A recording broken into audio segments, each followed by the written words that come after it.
Nagdaan lang ang babae sa sasakyan, pero nakakita siya ng kakaibang aksidente sa daan. Isang motorsiklo ang nakahandusay sa gilid ng kalsada. May mga nakakalat na parang puting pulbos sa lupa. Mga 10 metro ang layo. Isang pilak na sibat.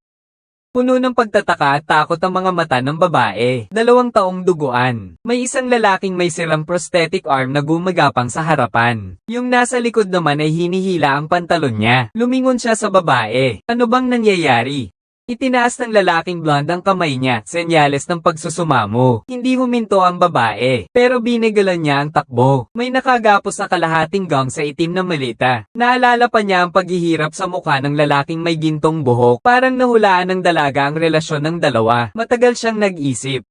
At sa wakas, nagdesisyon na siya. Pinindot niya ang ignition. Ilang metro lang ang layo ng password box sa likod ng sasakyan. Natatakot bumaba ang dalaga. Kinuha niya ang kanyang foldable phone. Tumawag ako sa pulis. May isang boses na biglang sumagi sa isip ko.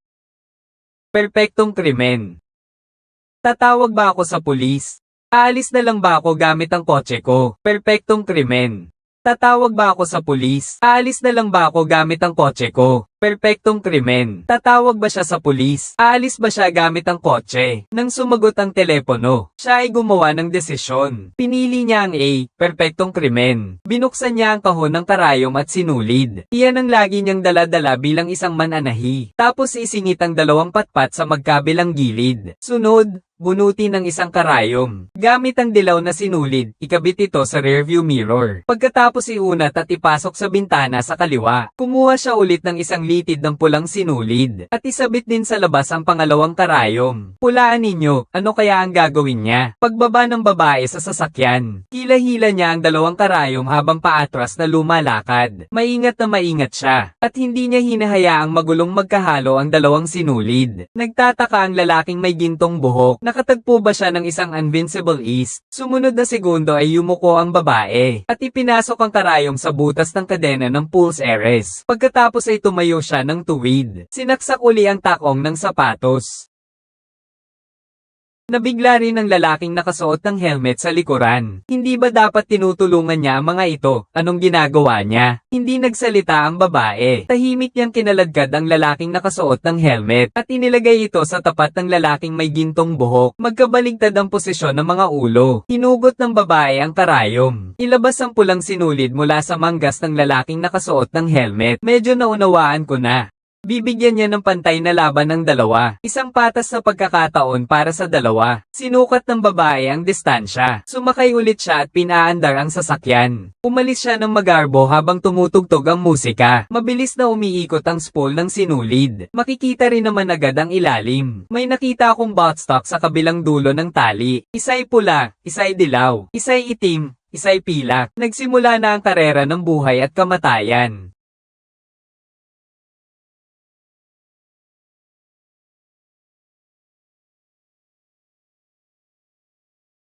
Pagkarinig ng putok ng baril, agad na nag-reverse ang babae. Matiwasay na huminto ang sasakyan sa tabi ng kahon na may password. Buksan. Inabot. Kinuha ang kahon ng password. Para bang isang buhos na kilos. Hanggang sa wakas ay ngumiti na rin ang dalaga. Ano man ang laman ng kahon ng password. Paniguradong mamahaling bagay yon. Bigla na lamang siyang namutla. Naalala niya ang isang nakamamatay na pagkukulang. Hindi pa niya naibabalik ang karayom. Nakasulat ang pangalan niya roon. Patay na tayo kung mahanap yan ng pulis. Sayang, ang natagpuan lang niya ay yung may dilaw na sinulid. Nawawala yung may pulang sinulid. Bumalik ang babae para hanapin ito. Ginamit niya ang paa niya para sipin ang bangkay ng lalaking naka-helmet. Natagpuan niya ang karayom na nakatusok sa palad nito. Sa wakas, nakahinga na rin ako ng maluwag. Pero ang karayom, bumaon ng husto. Hinayla niya ng hinayla pero hindi niya makuha. Kung may makakita sa akin ngayon, malalagay ako sa alanganin. Kaya naman, dali-dali niyang binuksan ang kahon ng karayom at sinulid. Kinuha niya ang gunting at pinutol.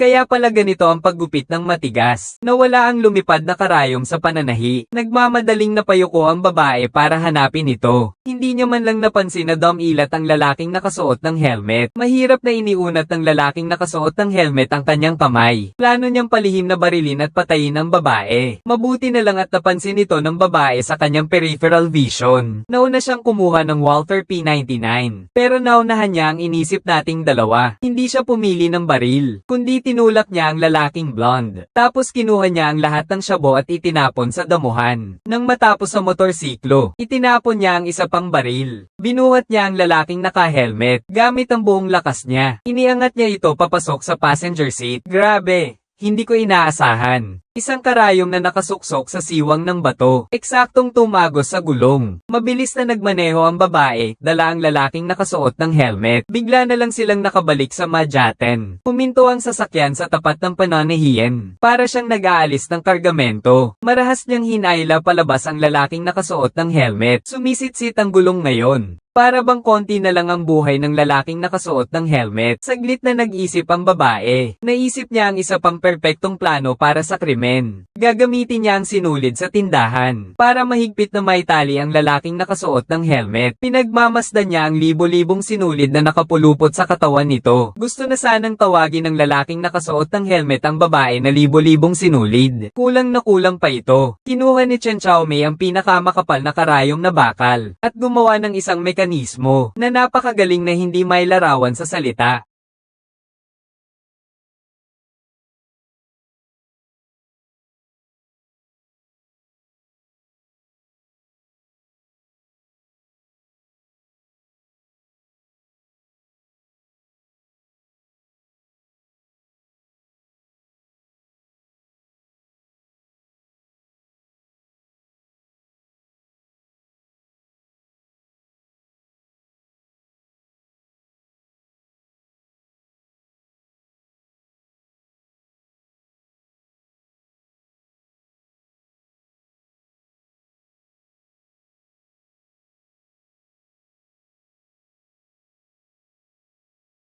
Pakawalan niyo na po ako.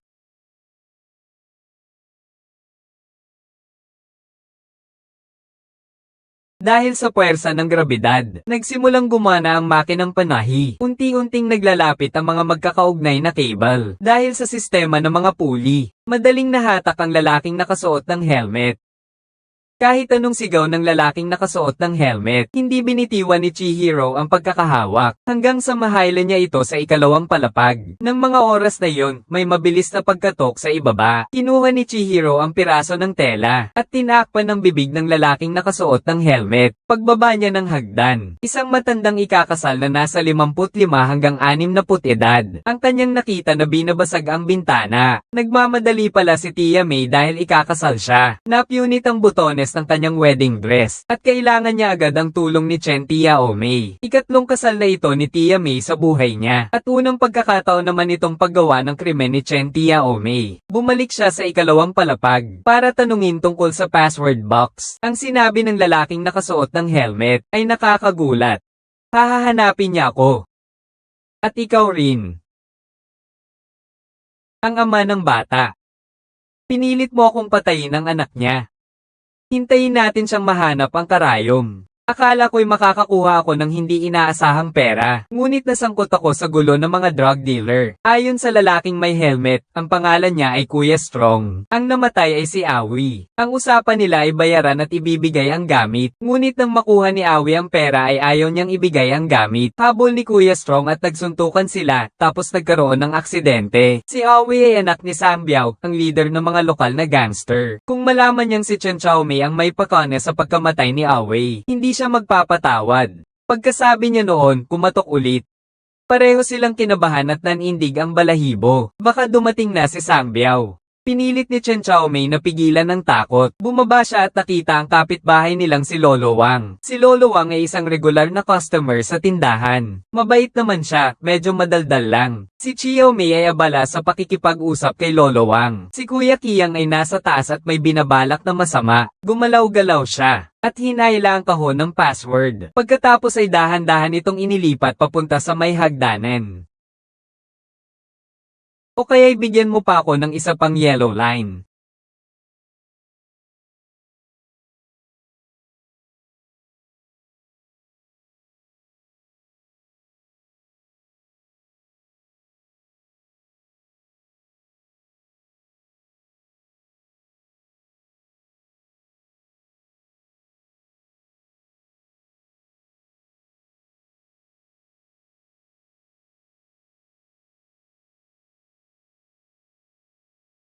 Babalik ako bukas. Opo, Mang Wang. Bukas ulit.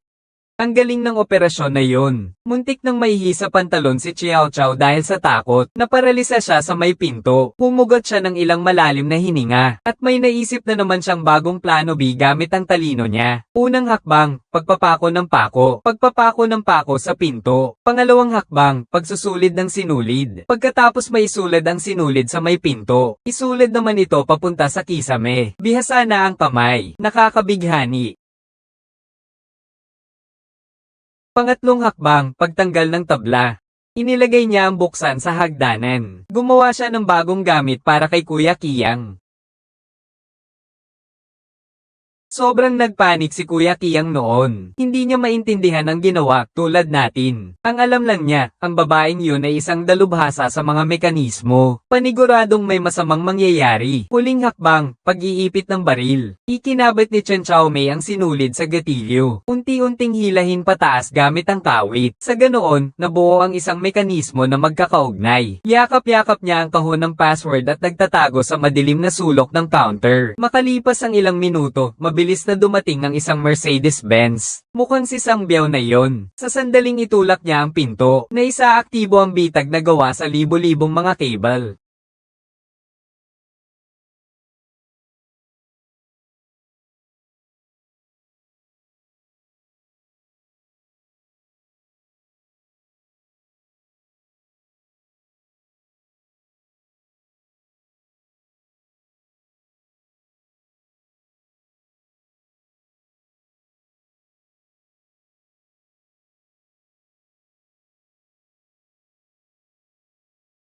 Hintayin munang mapatay ni Sang Biao si Kuya Kiyang. Bago pa man ako makareact, tumakas na si Chen Tiaomei karga ang kahon ng password. Nang makita yun ni Sang Biao, dinampot niya ang cable. At hinabol ito mula sa likurang pinto. Tumakbo silang dalawa ng mahigit 2 kilometro. Pero dahil nga mahina ang babae, naabutan siya ni Sang Biao sa may gilid ng bundok. Isang putok mula sa malayo ang tumama sa kanyang bukong-bukong. Sumugod si Sang Biao. Gamit ang cable na ginawang sandata, mahigpit na sinuutan ng leeg. Umiiyak si Chen Chaomei. Pagkatapos ng ilang pagpupumiglas, unti-unting nawawala ng malay. Binuksan ni Sang Biao ang safety box. Binilang ang milyon-milyong cash sa loob. Masayang umalis. Nasa bingit na ng kamatayan si Senpei, kaya niya pinagsisisihan ang pagpili niya sa A, ang perpektong krimen. Ngayon, mukhang hindi siya ganoon katalino. Paano kung pinili niya ang B? Tumawag sa pulis. Magiging iba kaya ang takbo ng buhay niya. Balikan natin ang oras, 1 oras pabalik. Tingnan natin ang pangalawang sagot. Siya pa rin. Nakita niya pa rin ang parehong aksidente. Sa pagkakataong ito, nagsumbong siya sa pulis. Pero naging maingat siya. Inilihim niya muna ang kahon ng password. Makalipas ang ilang minuto, dumating na ang mahigit 70 taong gulang na kapitan sa lugar ng insidente. Sa kakaunting tao sa Madyaten, siya lang ang pulis na namamahala sa kaayusan. Sinipat ng sheriff ang mga sugatan sa lupa. Pagkatapos ay pinulot niya ang syabo at inamoy. Agad niyang naunawaan dahil sa kanyang karanasan. Resulta ito ng isang nabigong transaksyon ng mga drug dealer. Kung may syabo, nasaan ang pera?